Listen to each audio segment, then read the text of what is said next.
Welcome everyone to Fireside Chat on Mastering Marketing Strategy Foundations. I'm Nisha Sridhar, Marketing and Events Manager, and it's great to see you all here today.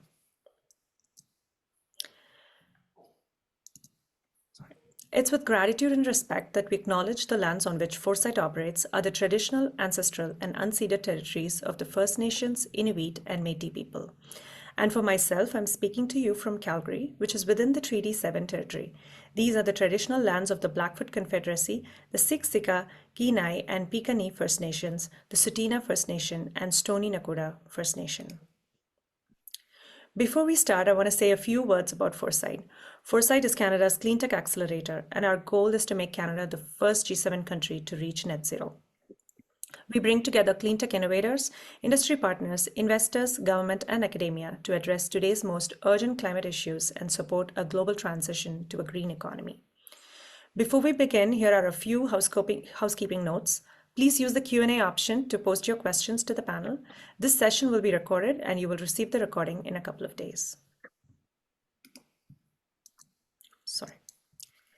It's my pleasure to introduce our panelists today, Katrina Carroll Foster, Partner and Senior Strategist, Brand and Marketing, and Tiffany Chester, Partner and Senior Strategist, Brand and Marketing from Collectively.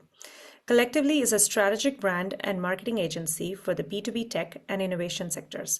Katrina and Tiffany's work is grounded in proven B2B best practices and layered with rich learnings from years of cross-sector problem solving and innovation.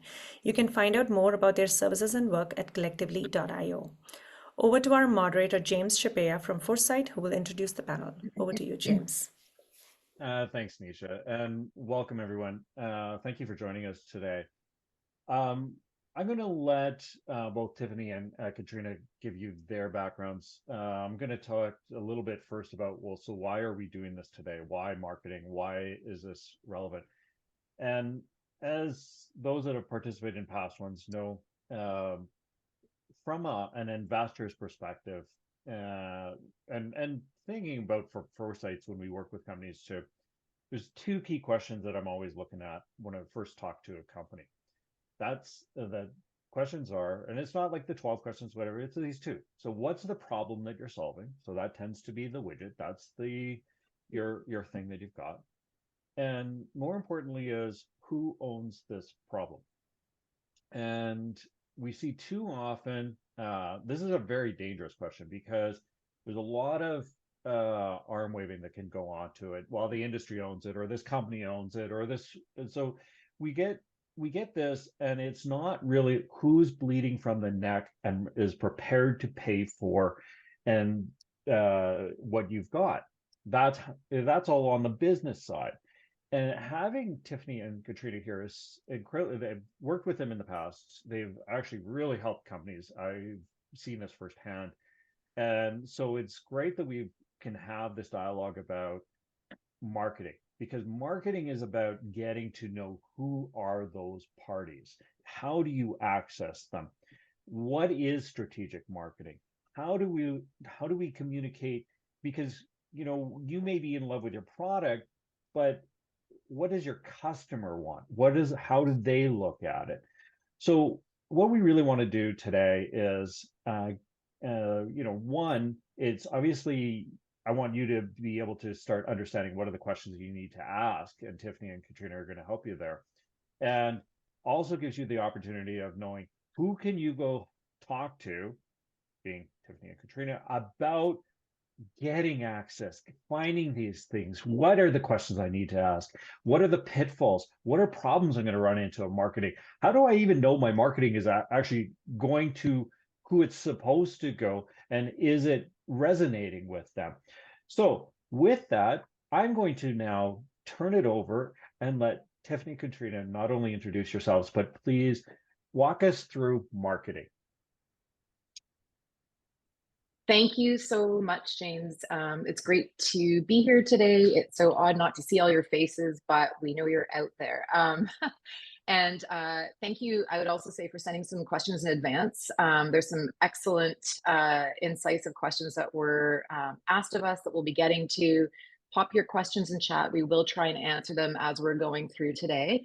I think as Nisha and James kindly teed up, Tiffany and I have been working in the tech sector for many, many years across a wide range of industries. We're both EIRs with Foresight.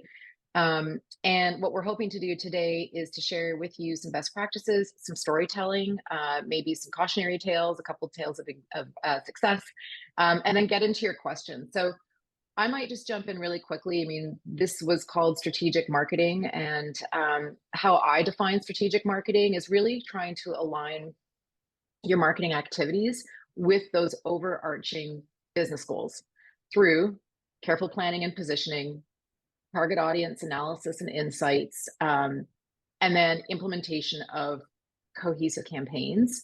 And really the goal is to build long-term brand value. You're trying to build companies that are going to be around for a long time, and competitive advantage in the marketplace to move your business goals forward. That's how I would define strategic marketing.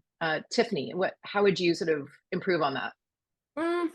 And I think that's great. I think when I think about strategic marketing, I think strategic marketing is about sort of that analysis and insights that you do for problem solving, and then really the consistent and on-point execution, right? First, you have to diagnose what stands in your way between you and growth for your business. And so it's really about putting in the work and doing the analysis and gaining the insights into into understanding your market and your unique differentiated value, like understanding your targets and what drives them or doesn't. Testing your messaging to know what resonates most, and really understanding, I think, your buyer's journey so that you can know what channels are going to perform best for you. When you truly all understand all of that, and you've sort of put in that strategic work, then it's really about consistency to build the brand equity and enable sustainable growth. That's kind of how I think about it. So, when I think about this, it's like everything does count, from your name to your channel, it all has to go together. Otherwise, I think it's that weakest link theory. But what are the top 3 questions that you guys get in the marketing journey? The top 3 we get, or the top 3 we wish we got? Tiffany, I'll let you answer that. 3 that you get and 3 that you wish you had because you actually didn't get. Tiff, why don't you jump with the ones we do get? That's awesome, James. I'm not sure I have 3 off the top, but I think my sort of more generalized answer would be that I found that founders typically jump to questions like, what should I be doing in TikTok? Before they've truly figured out their positioning in the market, or their buyer journey, so that they even know if TikTok is relevant to their audience and their product, right? Like, is their audience on TikTok? And while it might be a relevant channel, right, if we're thinking about sort of an omni-channel marketing, and that people in general and their personal habits do look at TikTok, when you're a startup, is it a priority channel, right? Like, when you have limited time, money, resources in general, like what are those 3 channels that you really should be focusing your resources on, right? And TikTok may not be in the top 3, right? So I think figuring out those first pieces before you jump to what should I be doing is kind of the critical piece there. I'd say from my end, James, I really wish people would ask us more questions, which we actually just received recently from, I will say, and I don't know if they're here today, but from a Foresight company, really thinking about their positioning in the market relative not just to the competition, but to status quo, because so many of you are trying to actually shift behavior. And so getting very crisp on that positioning. And we actually will try and share with you later, perhaps, one of the positioning models that we really like for product positioning and why it works so well for us. Especially in workshops, how to help founders figure out what that optimal positioning is for this moment in time. I think also really trying to understand some of the nomenclature, the difference between vision and mission and positioning, and how that all ties together. And I think, Tiffany, you touched on this, but again, the difference between the buyer and the user, like really understanding who are those audiences, what is the message for that message audience fit. We talk a lot about product market fit, but I have found, I know Tiff and I find this a lot, there's a lack of fit between the message and the audience. And I think that can create a real disconnect, even if you've got an amazing product to sell. I think that's spot on. And I love that you raised status quo, Katrina, because I don't know how many times we have sat and talked to founders and they're like, yeah, but what we're doing is truly innovative. We don't have any competition, right? And you're like, but you do, because people are achieving this in very different ways, right? And so being cognizant that you have to position a message to that is so critical. And I'm really glad you raised that one. I actually wanted you to dig a little deeper in that, because that goes to behaviors, and there's a lot of psychology in this where people don't have to change, and sometimes the easiest thing to do is actually not to do anything, because this is the way it's actually set up. So your point on I'm so happy you said it: mission, vision, values. So I see so much motherhood going into this, and it's just nothing. It's just words. It means absolutely nothing. I'm going to eliminate all environmental problems. That's my mission. Really? No, that has nothing to do with it. Okay, so got it. What I'm wondering about is, you had said something on TikTok. One of the companies we deal with, they are actually all over this. And then, when you think about it, well, the CEOs of their product actually had to deal with major energy companies. Well, I don't know that the CEOs are all on TikTok. So why are you doing this? So one of the things that I want to maybe address is, when you look at the marketing, what are the things that you see really going wrong, and the cautionary tales about how this can actually go wrong for companies? Yeah, great question. We are, for those of you listening and wondering why we're maybe over indexing on TikTok, we will talk a little bit about digital channels. And we actually have a couple of stories we'll share with you where there was a surprising audience living on a surprising channel. And it took really understanding those buyer personas for us to understand where to spend resources and capacity. As far as some sort of cautionary tales, I mean, I think there's a couple that come to mind for me. One is, again, coming back to not having done proper market research, not understanding your buyers. We worked with a company that had a very sizable seed round, 7-figure seed round, which is enviable for many of you sitting in the audience today. You're thinking, God, if I had 7 figures and I could hire staff, what a novelty, and I could hire experts, how amazing, this is going to propel me forward. And actually it was the opposite. It created a false sense of security, and within about 15 to 18 months the company had flamed out. And the reason was, when going into their market, they had not done enough qualitative market research, where they had connected with people that could be buyers, where they understood what would shift buying behavior, where their technology wasn't just a nice to have innovation, but actually looking at how it would integrate into the broader tech stack, into the broader solutions that these groups were using. And without knowing that, you can spend a lot on marketing channels, but you don't have any kind of fit. You've got nothing that's resonating with your actual buyers. And no surprise, the company is not around anymore. Now, another company that we'll speak to had a positioning issue. And I think, Tiffany's going to probably layer onto this one, but this is one of our favorite examples. We worked with an experienced entrepreneur who came to us and was really trying to figure out, didn't want to use the word brand. We love talking about brand strategy, but we said, okay, well, we won't call it brand strategy. We'll call it market research, audience insights, and positioning wrapped up with potential visual ID, not brand. And couldn't figure out why they weren't getting the stickiness.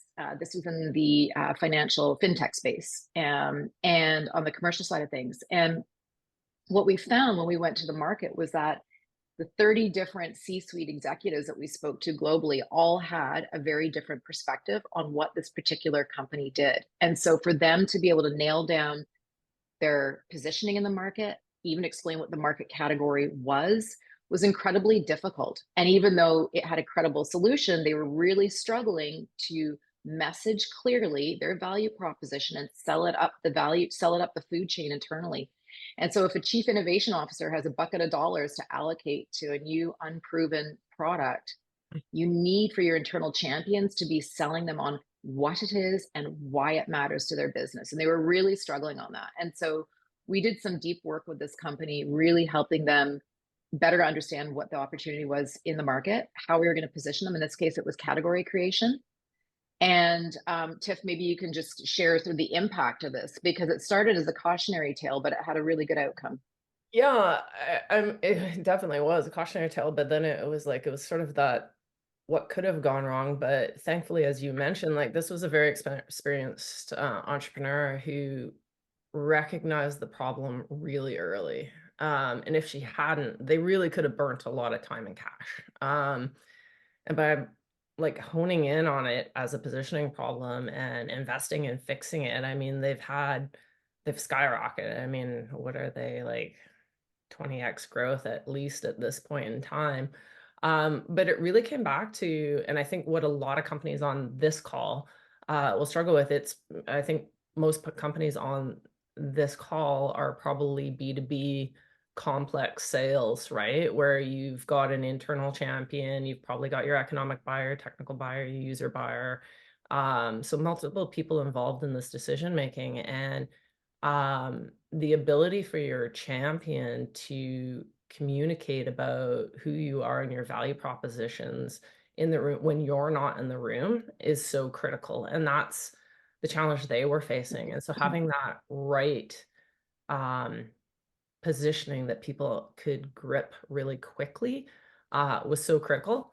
And then to easily storytell on top of that. And that really set them on a great path. I think, Katrina, when I was thinking about this while you were talking, I think based on our experience, if I wanted to say a cautionary tale, I don't know if this is a cautionary tale. I don't know if it qualifies for your question, James, but I'll tell it anyhow.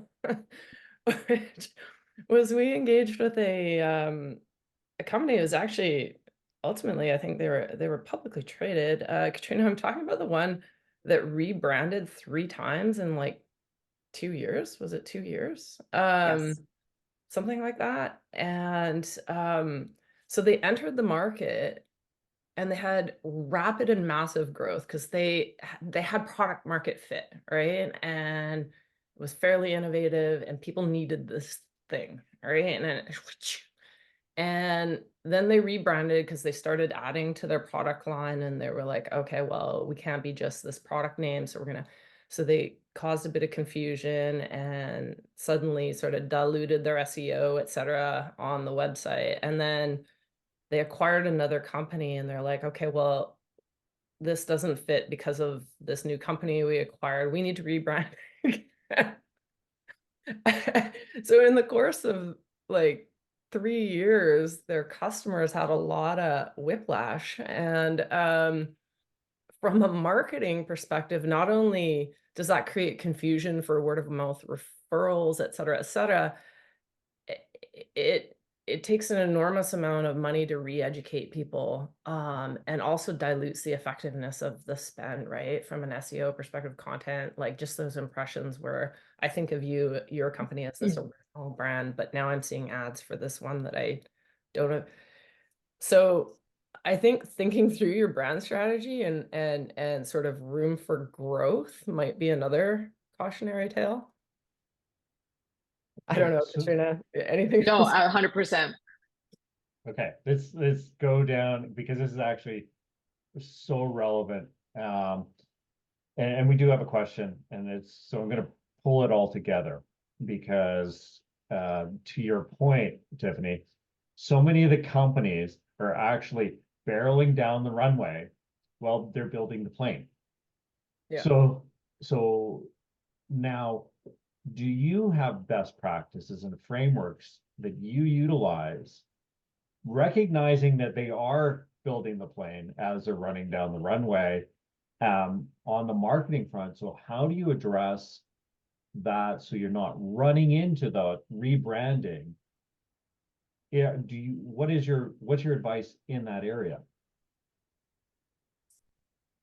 Uh, yeah, good one. So yes, frameworks, etc. There's a lot of B2B best practices that we lean on for each of these areas, right? So I'm sure a lot of people on this call are pretty familiar with some of the tools, or the diagnostic tools, if you will. A lot of people are in Foresight taking the various programs, or learning sort of that upfront product market fit piece, right? Market validation. Some of the pieces you were mentioning earlier, James, like who's actually going to buy it? You might be solving a problem, but is there somebody willing to pay for it, right? And so I think everybody here is getting a lot of help through that.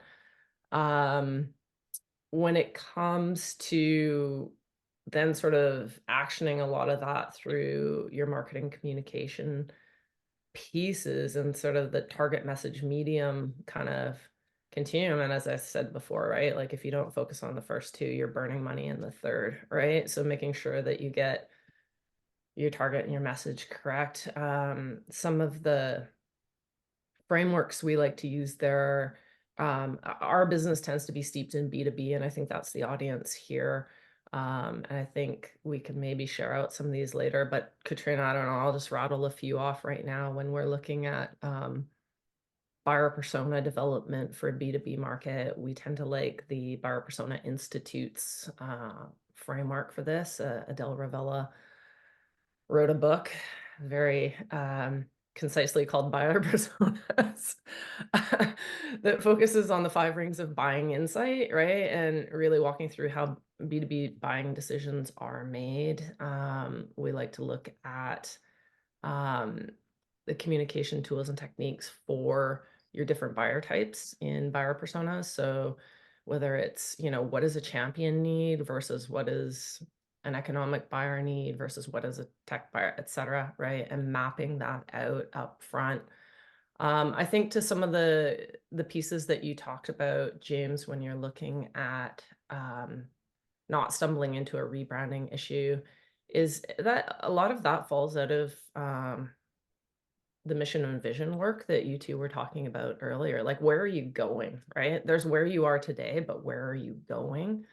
And then really developing out your branding and naming architecture to recognize that. A lot of people are so focused on today, which is really important for optimizing your resources. But I think when you do stop to do your mission visioning exercises, that helps frame some of those decisions that might have broader impact down the line.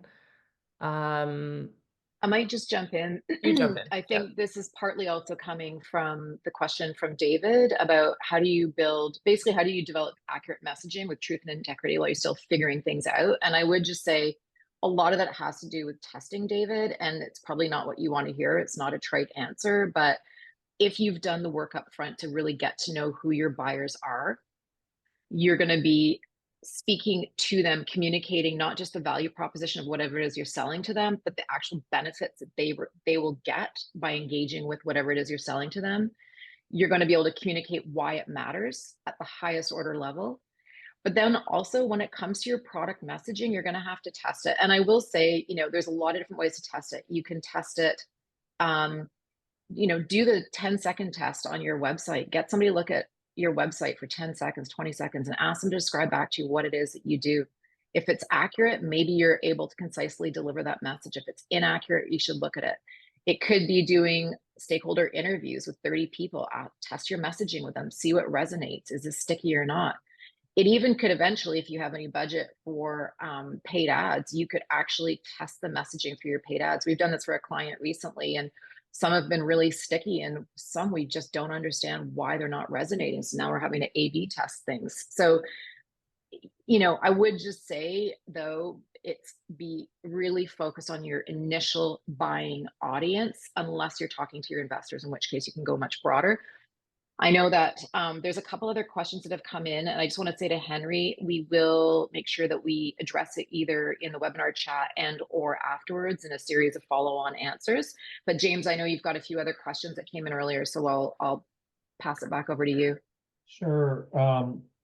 So obviously, in this audience, like, we deal with people that tend to be very product focused. That's where they come from. They identify a problem, they figure out a solution. So all the aspects, so a lot of times the aspects of business and marketing are self-taught. So how do you look at it from the perspective of what should somebody in the strategy focus on first? Because they don't know. So it's like, in some respects, to Henry's point, how do you stop going down rabbit holes? Where do you, because you said focus. So testing is one thing. How else do you create that strategy that is focused and isn't going all over the place?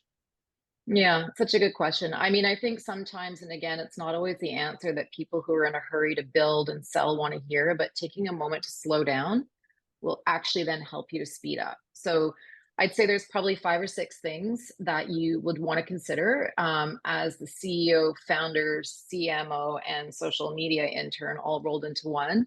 I would say we've been talking a lot about, knowing your market. So market research, understanding the competitive landscape, including status quo. How are you different? Where are the benefits?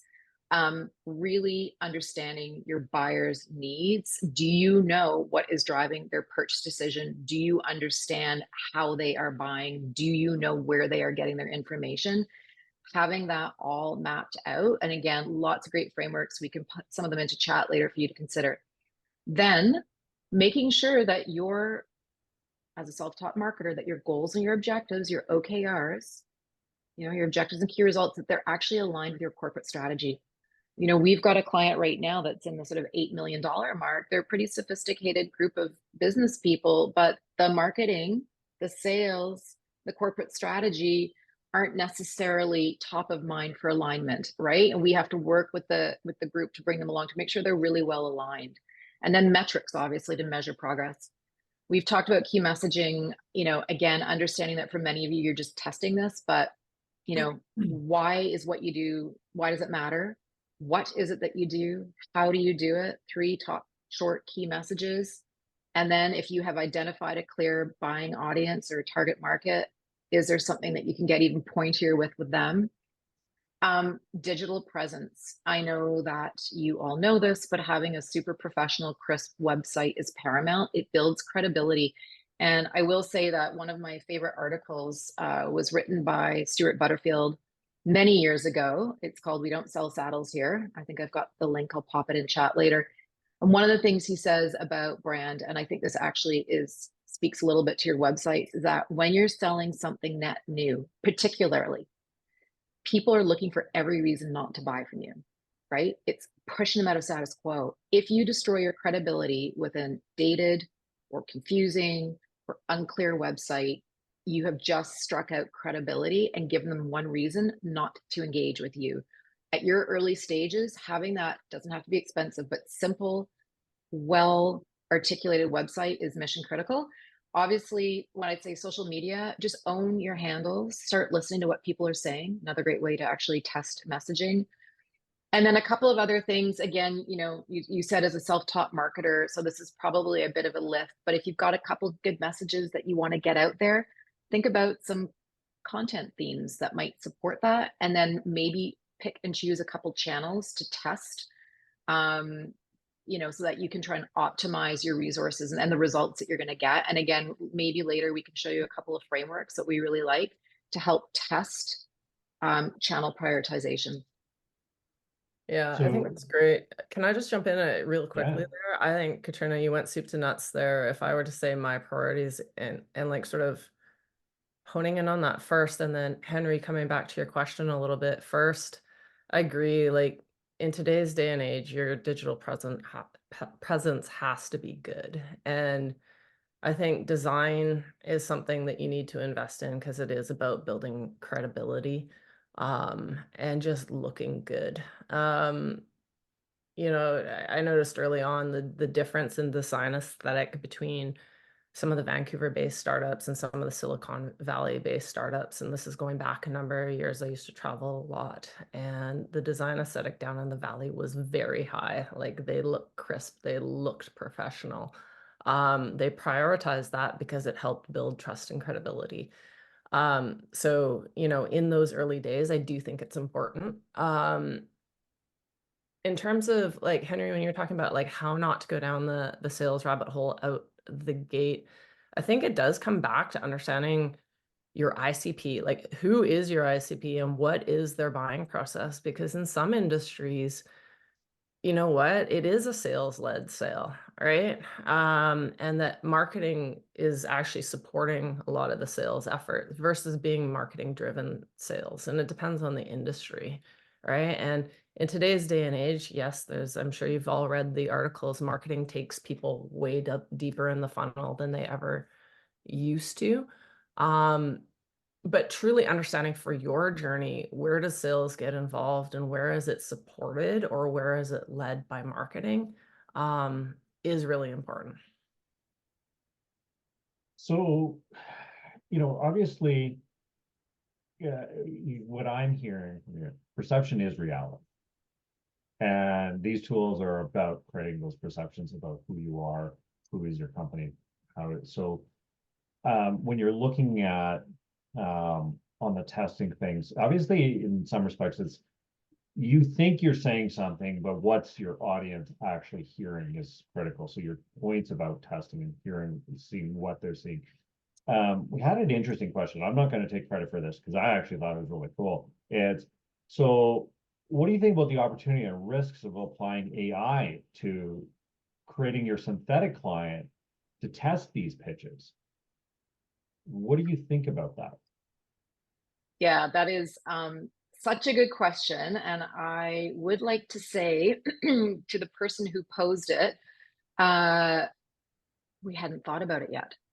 So while we, like so many of you, have been exploring using AI for certain efficiencies within the work that we do with our client base for experimentation, we have been doing a lot of it, just to be transparent, in the content side of things, but not yet in the client or buyer persona side of things. And I actually spent a couple of hours really thinking about this and wanted to share some initial comments with you, and really, really appreciated this question. So I would say that on reflection as a start, I think that AI, ChatGPT, can be used to learn, first of all, more maybe about what the day-to-day role of a person entails. So you're thinking about who you're selling to, your customer, your buyer. You know, for instance, if you were in the insurance industry, it could be that you are entering a prompt like, what documents do underwriters review, to uncover specific examples, right? To help you with your messaging to them. And then you can start to refine messaging. And actually, David, that might be an idea for you, just to test some of that messaging, right? If you've got your buyer personas, pop it into ChatGPT and see if you can refine and test that. What also came up for us was that ChatGPT can be really useful in identifying some specific physical and digital touch points for some user personas, right? That could be interesting. I think what it can really do is augment and maybe expedite your persona research by creating a faster alternative or a second artificial opinion. We found an excellent video. I'm going to put it into chat for you to have a look at. It provides 8 prompts to guide you through the process of testing what a synthetic customer persona could look like. But I would say it absolutely does not replace qualitative in-person feedback. It does not. As with all things AI, I'd say right now, it can augment, challenge, get you curious, maybe some efficiencies, but you need to ask yourself, is this information even accurate that we're getting back? Go and test it. You know, if you incorporate this AI perspective into the content, what's the likelihood it's correct? Does it apply to your market? Does it apply to your competitor's market?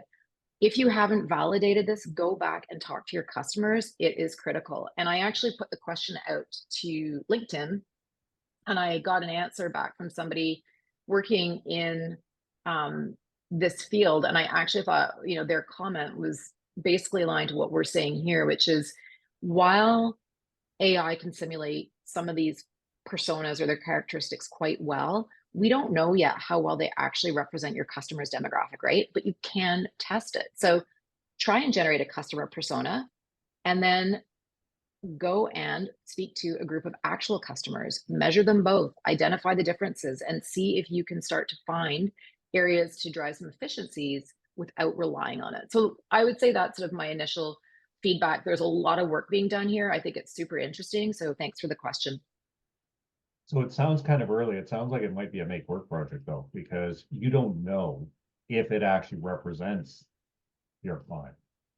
And so you're testing the testing in some respects. Yeah, I think you're right, James. I think where I can see some of the value, for instance, is if some people's buyer personas are not particularly well fleshed out. We see that a lot. If you can input some of those, if you can, provide some of the data inputs and put in some good prompts, you actually can get more options back on like what might a good message to this buyer be. And then again, David, you can go and test that, right? So I think it provides some help with ideation, especially if you're a small founding team and you're sitting oftentimes by yourself trying to really crack the nut. It can expedite the questions. It can provide you some interesting answers. Just don't rely on them as the truth. You need to test that with real buyers. Yeah, and I think there's also so much more you get from doing the process. So maybe it's an additive process, but 100%. it shouldn't replace the interviews because there's so much value in those interviews for your personas, and you're building your personas for certain reasons. But things like prioritization of messages, right? Like you can dig into that when you're doing your interviews, right? When you start to hear things repeatedly across interviews, you're like, this is something that really matters. And you can dig in and ask people to prioritize that. So that elevates your messaging hierarchy, right? And the other thing that you get when you're interviewing is just choice of language. When you hear people using like terminology or the way that they're thinking about a problem, if they're articulating it in the same way repeatedly throughout across your interviews, then that's something that needs to show up in your messaging, right? And that's not something that you'll get in an AI generated fashion, right? Is the ability to hear that and hear that language across multiple people because it's representative of how they're thinking about their problem. I want to shift gears just for a second. I want to go back to that your comment on TikTok, because what I'm thinking about this is, so you've said websites are extremely important for your messaging to your audience, because your clients are going to go there, your customers are going to go there, they're going to check you out. So creating that perception of who you are is critical. What are our other platforms that you're seeing? And I know we have a broad audience, so there's multiple, whether it's SaaS or hardware or so forth, but are there certain platforms that just should be utilized? Are there certain platforms that shouldn't be utilized? Where does X, formerly known as Twitter, fit into these things? Like, kind of feel like a Prince thing going on there, but how do you actually look at those tools, and which of those tools in the marketing do you see should be applied or not? Your thoughts on that, Tiffany? Katrina, why don't you take this one, especially because I think there was a question that came in earlier about maybe specifically about X was one of the present Yeah, and actually, while I'm doing that, Tiffany, if you're open, could you pull up the bullseye framework for me? Because I'm going to go specific, and then I think maybe it'd be an interesting time to talk a little bit about channel bias. I wouldn't mind just making a note on that. I'll find that. Yeah. So, great question, James. And I think all of us. So yes, web presence critical, owning your social handles critical. But where do you actually engage? Again, it comes back to wherever your buyers or your customers are. So I am going to talk about X in a moment, but I just wanted to make a note about social media. So I think I will speak for my very bright business partner here that I think her predilection is not geared to social in the same way that have a dying lack of affinity for trade shows based on, you know, one horrendous 8-week jaunt around America, pulling massive trade show cases in my early career. But it really, all it matters is where are the people you're connecting with. We have had a client in the medical education sector, and it turned out doctors talk on Twitter. We hadn't even particularly looked at that initially in the marketing strategy. It took several months to really understand this, but actually there were very niche audiences on Twitter that talk a lot, and doctors are one of them. And we found out that in between shifts, or when they're in the hospital and they're taking that downtime in that quiet room by themselves for an hour, they'll often go onto Twitter and talk. And they were sharing information there about everything, including technology and platforms. So we went to Twitter. We have another client right now that sells actively into the global construction market. They're actually YouTube construction influencers. 3 words I did not think went well in a sentence together. It's a thing, and their credibility is massive. When they are showcasing a product on their YouTube channels, people perk up and listen, and the engagement levels with the users is high. We need to be there. The OEMs, the dealers, they're on LinkedIn. We need to be there. So we really had to figure out, if you've got a product user, if you have an OEM, if you have a dealer, where are they? Where are they speaking? Where are they getting their information? And that's where we're going to be. And we're going to try and tailor our content accordingly and test. When it comes to X, I mean, I think the question in part was, you know, is this still a viable channel? Yes, if that's where your audiences are. I will say I have been doing some research on X recently, and X's demographics or psychographics have changed. Where X, when Twitter was run as Twitter, it previously skewed liberal and liberal left. And I say that because if those are the audiences that you're looking to engage in a conversation with, they're moving, it appears, to Threads. If your audiences skew perhaps center right or further right, they are increasingly and actively on X.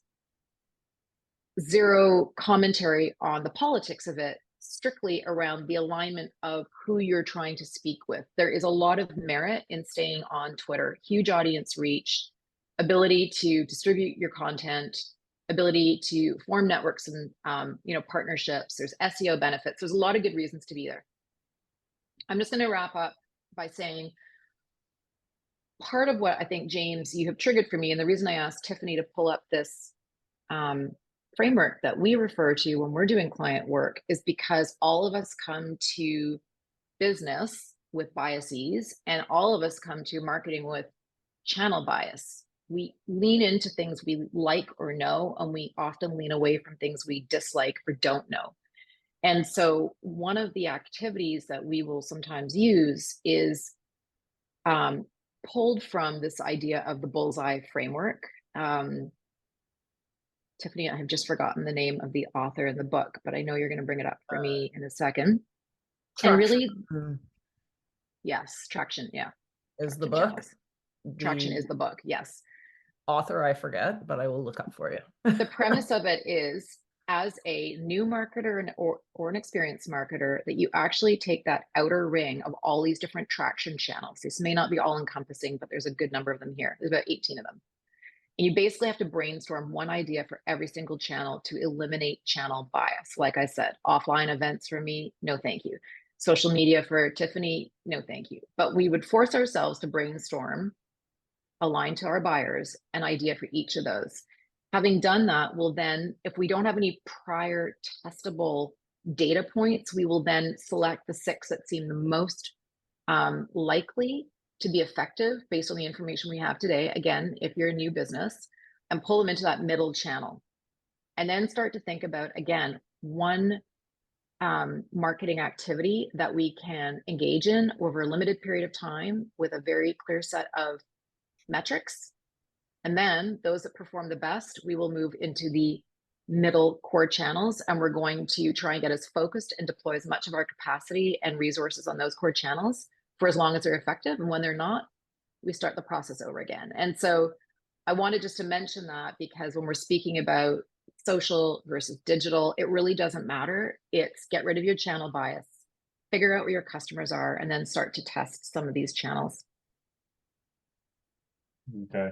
You know, it's interesting, Katrina. The your bias against trade shows.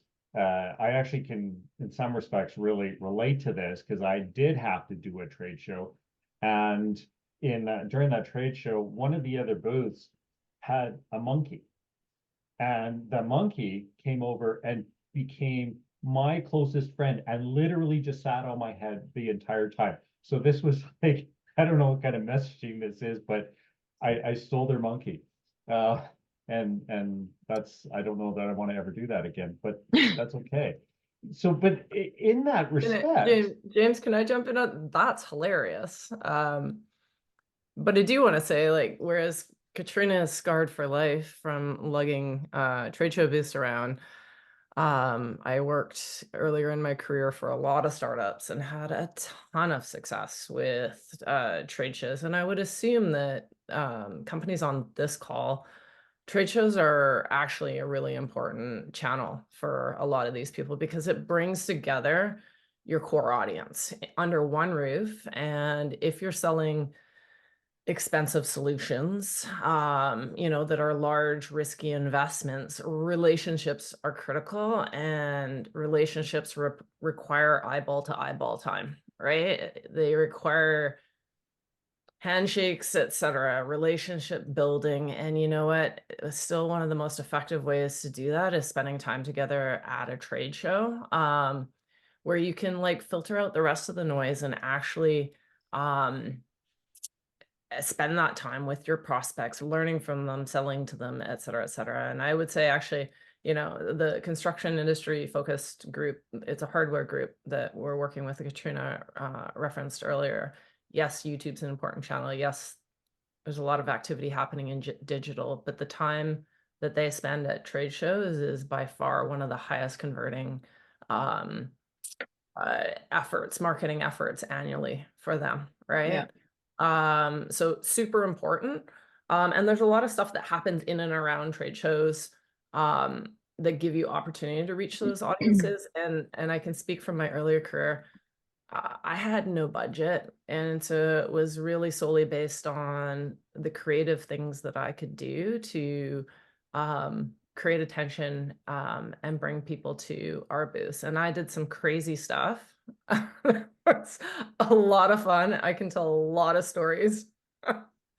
And it was really highly effective. And so for somebody else's conversation or question earlier about what can you do on limited budget, a lot. And a lot of it is really giving it some thought, knowing your customers and how you can really leverage what you have on hand to do things without a lot of spend. And I know I've certainly had to do that a lot over the years.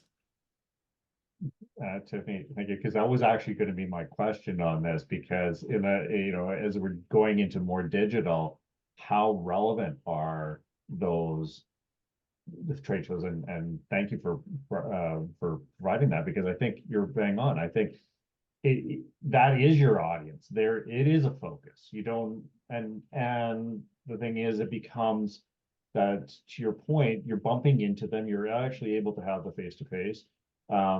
They don't have anything else going on, so you can actually grab and get their attention. So James, just to augment that, I'll tell you one quick story. A number of years back, I was head of marketing for Wavefront, which was the National Wireless Accelerator, and we ran an annual conference on various wireless and IoT topics. And I walked the floor afterwards to talk to and thank all of our exhibitors, because that's where you generate, when you're putting on an event, that's where you generate a lot of your revenue. And I asked each of them, why did you invest in this? Like, why are you here? Why did you buy booth space? And one always stands out to me because this was a a company that was fairly early stage, and they'd bought like a pretty prime location on the trade show floor. And the response was, because Rogers is next door to us, and I get to spend 3 days standing with their team and talking to their team. And 3 days spent talking or building that relationship is invaluable to my business, because Rogers was a major target, major prospect for them. And so that really gave them the opportunity. Like, where else are they going to get the opportunity to spend 3 days with their prime customer prospect, right? And Tiffany, what you're saying right now, it's interesting. I'm just following the webinar chat. Both Frank, obviously, I think many of you know Frank is an EIR with Foresight, was mentioning how in ag tech, these regional ag tech shows are critical for building those relationships and also coming back potentially with leads. And then Helen mentioned, and I think you've spoken to this before, and for our company, for our client, it's a great place for concentrated customer discovery, even if you're just an attendee. And so, yes, Helen, I think it's a great comment. You don't always need to pay for the trade show booth. You need to walk the floor and gain that customer knowledge. I think that's a great insight. Oh yeah, 100%. You can do trade shows. You can spend a hell of a lot of money on trade shows or not, right? Like, as you've said, sometimes just showing up and being there in person to walk the floor and have the conversations, very cost-effective way. Obviously, there's still spend involved, but generally, huge ROI. So let's go to the converse. What are the areas that are not effective, did you find, that just don't get the response? Any thoughts on that? Ooh.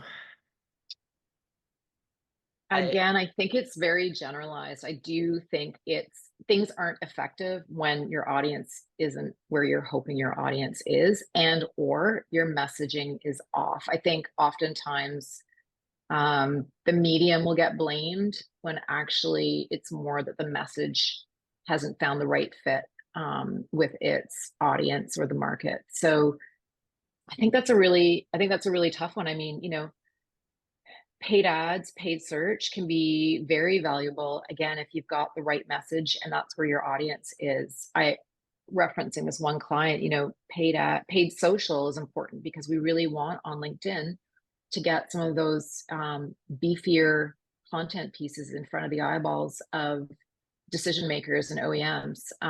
Equally, they're probably not the ones that we're going to be serving up some of the product ads to on Google. So I think, again, it's more about the medium than a particular channel. Tiff? I agree. And I think just to layer on, and maybe it's the cautionary tale piece to this, is ensuring that your tracking is in place and that you have the right metrics and data available to you. I'm thinking about this one particular case where there was data on this company. They had excellent tracking, right? And they were looking at, I think it was Facebook versus LinkedIn. Let's call it those two just for the case of the example. And, data was showing that Facebook was generating a heck of a lot more leads for them than LinkedIn was.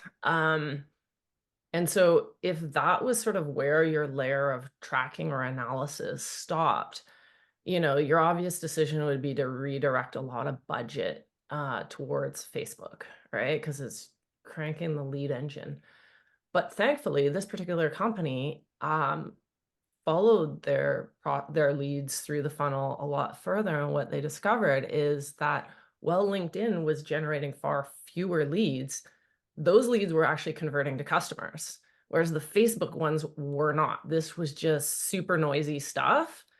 And their best fit customers were actually coming through LinkedIn. And so if their sort of analysis and looking at the data had stopped at how many leads are being generated, they would have made a massive mistake in shifting marketing budget and effort, right? And so that's something I think to consider too as you look at and assess the efficacy of your marketing efforts.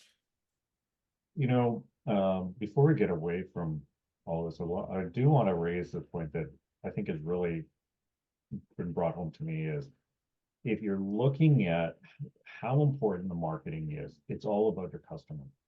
And for most of the companies, their focus has been on the product development and so forth. It's not on the marketing and the messaging and so forth.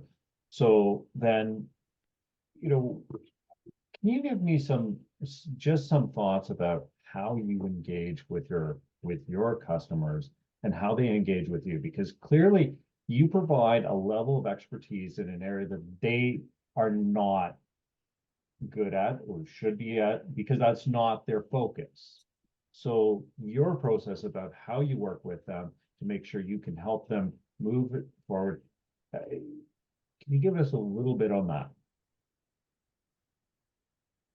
A little bit of our process. Yeah, I mean, I think a Yeah. lot of it, James, and we've been sort of peppering the word framework and process and best practices a lot in this, but it's really trying to expedite our ability to assess any of the gaps or opportunities in your overarching marketing strategy. And so we usually will walk a new client through a little bit of an assessment just to really see where are those red flags.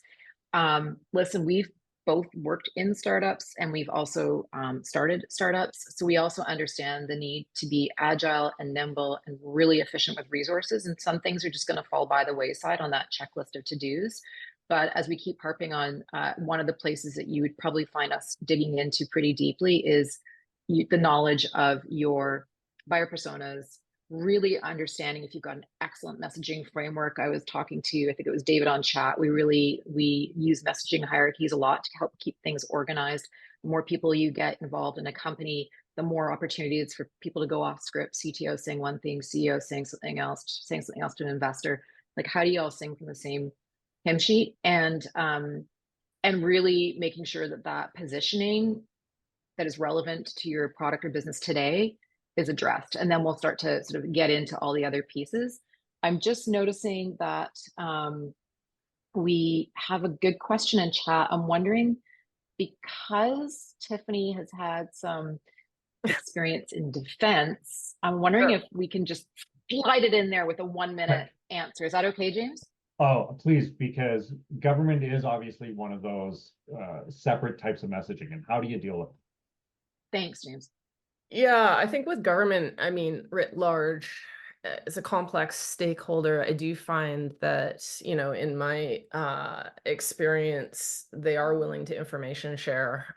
Navigating sort of the buying path is always a challenge. But with respect to defense, I'll just speak to my background, where I worked for a software company that's sold into the GeoInt space, so geospatial intelligence. We did a lot of events for that company. So there is actually a trade show called GeoInt, or there was anyhow, in the United States, and like top brass in the military attend that event every year. As do all of the major defense contractors, and really, really great place to start forming those relationships and get the behind closed door conversations. Yes, security clearances can be an issue. I didn't have security clearances, was in a lot of buildings where the red light's flashing because I was in the building. That means that there's someone in the building who doesn't have security clearances. So shut your computers so that I couldn't see stuff on computer screens, etc. They do open it to those conversations. I got to see some pretty damn interesting stuff. So I think, Aria, it really depends on the nature of what your solution is. I found people quite willing to share, but again, it took the work to do the relationship building. Okay, we are at time. Thank you so much, Tiffany, Katrina. It was fantastic. I know you've shared the contact information, so if our audience really wants to engage with you, which is what we really want them to do, is start taking their game up a notch on the marketing side. Hopefully you're open to hearing a whole bunch of these people and helping with their problems. And I'll turn it over to Astrid, but thank you for attending. Thank you for everybody participating. And we look forward to the next time. Thank you, James. Yeah, thank you so much, James, for your excellent moderation, and of course to Tiffany and Katrina for being here with us and solving our questions, and of course providing your expertise. And to everyone that tuned in, thank you for your participation, and make sure to register for the next Fireside Chat, which is happening March 20th, and we'll be talking about the capital markets. So stay tuned, and thank you, everyone. See you in the next session.